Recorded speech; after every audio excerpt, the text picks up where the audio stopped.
এখন রাতের অন্ধকারে পণ্যের দাম বাড়ানো হয়, যা সাধারণ মানুষে জানে না। মাননীয় স্পিকার, মাননীয় বাণিজ্য প্রতিমন্ত্রী আজকে যে বিলটি পাশ করার জন্য নিয়ে এসেছেন, Bangladesh trade and traffic commission সংশোধন বিল, আমার কাছে বোধগম্য নয় এই বিলটি কতটুকু গুরুত্বপূর্ণ। আমার কাছে অনেকটাই আশ্চর্য লাগে, একটি মাত্র শব্দ সংশোধন করার জন্য পার্লামেন্টে এই বিলটি নিয়ে আসা হয়েছে। এই শব্দটি নিয়ে আইনগত কোনো জটিলতা আছে এটিও আমার কাছে মনে হয় না।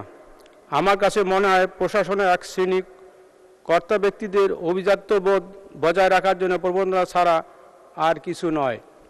মাননীয় স্পিকার, এই বিলের উদ্দেশ্য কারণ সম্মিলিত বিবৃতি বলা আছে, আইন সংশোধনপূর্বক সচিব পদ বা পদবীর নাম পরিবর্তন করে মন্ত্রিপরিষদ বিভাগের অবহিত করতে হবে বিভাগকে। এতদ্বারা সংক্রান্ত মন্ত্রিপরিষদ বিভাগের একটি নির্দেশনা রয়েছে। মন্ত্রিপরিষদ বিভাগের এই নির্দেশনা বাস্তবায়নের জন্য এই বিলটি মূলত পার্লামেন্টে নিয়ে আসা হয়েছে। মাননীয় স্পিকার, রাষ্ট্রের প্রত্যেকটি অঙ্গ তথা বিচার বিভাগ, নির্বাহী বিভাগ এবং আইন বিভাগ প্রত্যেকটি যার যার অবস্থান থেকে আলাদাভাবে কাজ করে। নির্বাহী বিভাগের নির্দেশনা বাস্তবায়ন করতে আইন সভা কখনো বাধ্য নয়। আমি মনে করি মন্ত্রিসভা পরিষদের এই ধরনের নির্দেশনা আইন বিভাগের সার্বভৌমত্বের উপর কিছুটা হলেও হস্তক্ষেপ। তাছাড়া মূল আইনটি জনস্বার্থে সংশ্লিষ্ট হলেও আইনটি সংশোধনের জন্য যে বিলটি আনা হয়েছে তার সাথে জনস্বার্থের কোনো সংশ্লিষ্টতা নাই। এই ধরনের একটি বিল পাশের আগে অবশ্যই জনমত যাচাইয়ের প্রয়োজন আছে। আমি এই বিলটি জনমত জরিপ ও আমার প্রস্তাবিত বাছাই কমিটিতে প্রেরণ করার প্রস্তাব করেছি। নগদের কাছে সব গ্রাহকই প্রিয়, তাই তো সারা দেশে ক্যাশ আউট চার্জ সবচেয়ে কম। মাননীয় স্পিকার, এই বিলের একটিমাত্র সংশোধনী, যেটি হলো সচিব পদটির নাম পরিবর্তন। আমরা গতকালে এই ধরনের একটি বিল পাশ করেছি।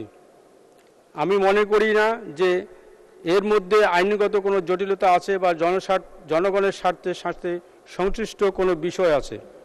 মাননীয় স্পিকার, ট্রেড অ্যান্ড ট্যারিফ কমিশনের কাজটি কি? তাদের প্রধান কাজ হলো পণ্য, ট্রাফিক বা মূল্য নির্ধারণ করা, অর্থাৎ পণ্যের দাম বাড়ানো বা কমানো সুপারিশ করা।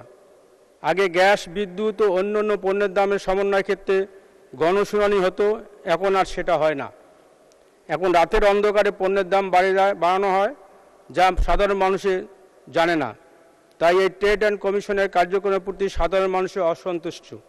মাননীয় স্পিকার, আমরা যখন ট্যারিফ অ্যান্ড কমিশনে নিয়ে কথা বলছি, তখন মানুষের অন্যতম প্রধান সমস্যা হচ্ছে দ্রব্যমূল্যের ঊর্ধ্বগতি। মানুষ আজকে বাজারে গিয়ে তার কাঙ্ক্ষিত পণ্য ক্রয় করতে পারছে না, অথচ চাহিদার চেয়ে কম ক্রয় করছে। বাণিজ্যমন্ত্রী বাজারে নিয়ন্ত্রণ করতে পারছে না। বাজারে নিয়ে সিন্ডিকেটের কথা বহু বলা হয়েছে। আমাদের বাণিজ্য মন্ত্রীরা কখনো স্বীকার করেন, আবার কখন স্বীকার করেন না। কিন্তু বাস্তব হলো, কৃষক যে পণ্য 20 থেকে 30 টাকা কেজি দরে বিক্রি করে, সেই পণ্য ঢাকায় বাজারভেদ 70 থেকে 80 টাকা বিক্রি হয়, 100 টাকা বিক্রি হয়। সুতরাং বাজারে সিন্ডিকেট আছে, বাজারকে নিয়ন্ত্রণ করতে হবে। বাংলার মানুষ মনে করে তাদের একমাত্র ভরসা হল মাননীয় প্রধানমন্ত্রী জননেত্রী শেখ হাসিনা। যেখানে আছেন সেখানে সিন্ডিকেটের হাত যতই শক্তিশালী হোক না কেন, প্রধানমন্ত্রী মানুষের দ্রুত স্বস্তি দেবেন। মাননীয় স্পিকার, আমার ছোট কয়েকটি সংশোধনী টেবিলে আছে, মাননীয় মন্ত্রী ইচ্ছা করলে গ্রহণ করতে পারেন। আপনাকে ধন্যবাদ মাননীয় স্পিকার।